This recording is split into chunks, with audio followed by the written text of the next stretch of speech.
কত বড় পোকা ভাই? দেখেছেন আপনি কত বড় পোকাটা? খাইতে নিয়ে গিয়ে মানে 2 নঙ্কা ভাত খাইছি, খাওয়ার পরে এত বড় একটা পোকা পাইছি। এই পোকাটা খাওয়ার পরে আমার যা সকালে নাস্তা করছিলাম সব ওই পাশে গিয়ে বমি করছি। তার একজন কর্মচারী দৌড়ে গিয়ে সবগুলো তরকারি ফেলে দিছে, যেন আমাদের কোনো প্রমাণই না থাকে। মানে কি ধরনের ধূর্তামি, কি ধরনের 2 নাম্বার, এটা বিশ্বাস করতে পারবেন না আপনারা। আমার হলের শিক্ষার্থীরা, আমার বিশ্ববিদ্যালয়ের শিক্ষার্থীরা এখানে খাওয়া দাওয়া করে, কোনো রাজনৈতিক ব্যক্তিবর্গ এখানে খাওয়া দাওয়া করে না। ঢাকা বিশ্ববিদ্যালয়ের ক্যান্টিনগুলা অনেক অপরিচ্ছন্ন থাকে এবং তারা চেষ্টা করলেও আসলে এটা সম্ভব হচ্ছে না। আজকে আমাদের মহসিন হলের এক ছোট ভাই আমাকে কল করে জানালেন যে হলো বেগুন শুটকির মধ্যে একটা বড় পোকা পাওয়া গেছে আর কি। তারপর আমি রুমে ছিলাম, আমি রুম থেকে এখানে আসলাম। আমি বললাম যে ভাই পোকাটা রাখো, যেহেতু পাওয়া গেছে এটা প্রমাণ হিসেবে রাখতে হবে, রাখো। এখন তারা হলো ম্যানেজার হলো এটা নিয়ে আগে ফেলে দিছে। আমি এসে দেখি যে যেই তরকারির মধ্যে বড় একটা পোকা পাওয়া গেছে সেই তরকারিটা তারা এখনও বিক্রি করতেছে, মানে এখানে আছে সবাই বিক্রি করতেছে। তারপর আমি কিচেনের ভিতরে গিয়ে দেখলাম যে পুরো বাটি ভর্তি, এই যে এই বাটিটার পুরোটাই ভর্তি তরকারি ছিল, তারা বিক্রি করতেছে। আমি না, এখানে বিক্রি করা যাবে না, এটা তোমরা সামনে নিয়ে আসো। এটা বলতে দেরি নেই, তার একজন কর্মচারী দৌড়ে গিয়ে সবগুলো তরকারি ফেলে দিছে, যেন আমাদের কোনো প্রমাণই না থাকে।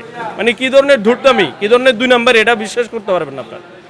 তো আমরা বলতে চাই, আমরা হল প্রশাসনকে ডেকেছি, হল প্রশাসন আসতেছে, তাদেরকে জরিমানা করা হবে এবং তাদেরকে খুব সম্ভবত তাদের ক্যান্টিনের যে মালিকানা সেটা আমরা বাতিল করার জন্য হল সংসদের পক্ষ থেকে আমরা সুপারিশ করব এবং তাদের ক্যান্টিনের মালিকানায় বাতিল হবে।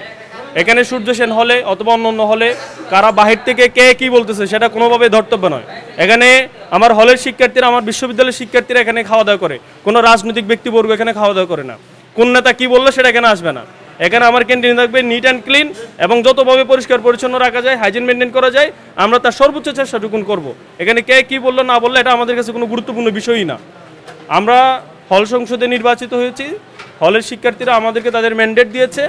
এই যে খাবারের মান ঠিক করা, এটা আমাদের 1 নাম্বার ইশতেহার ছিল। আমরা এটার মান ঠিক না করা পর্যন্ত আমরা থামছি না, আমরা এটার জন্য চেষ্টা করে যাব।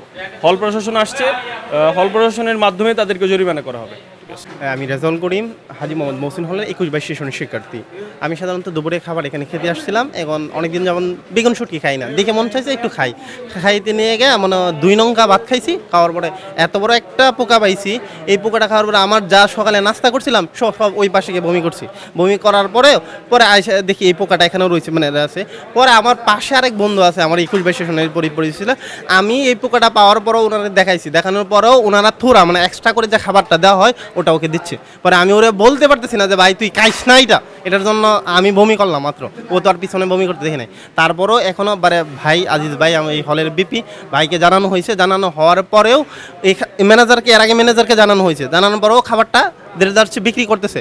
ভাইরে জানানো হয়েছে, ভাই মনে হয় 5 মিনিট লেট। আমি ভাই সাধারণত আসতে লেট হবে যতটুকু, 5 মিনিট লেট হওয়ার পরেও ভাই আসছে, খুব দ্রুতই আসছে। আসার পরেও ভাই রানিং আইসা দেখছে এখনও খাবারটা বিক্রি করতেছে, রানিং বিক্রি অবস্থায়। আর যখন ভাই বলছে খাবারটা এটা আনার জন্য, তারপর খাবারটা ওই দিকে আবার কারো এক সিগন্যালে হয়তো ফালাই দিছে, এই একটা অবস্থা।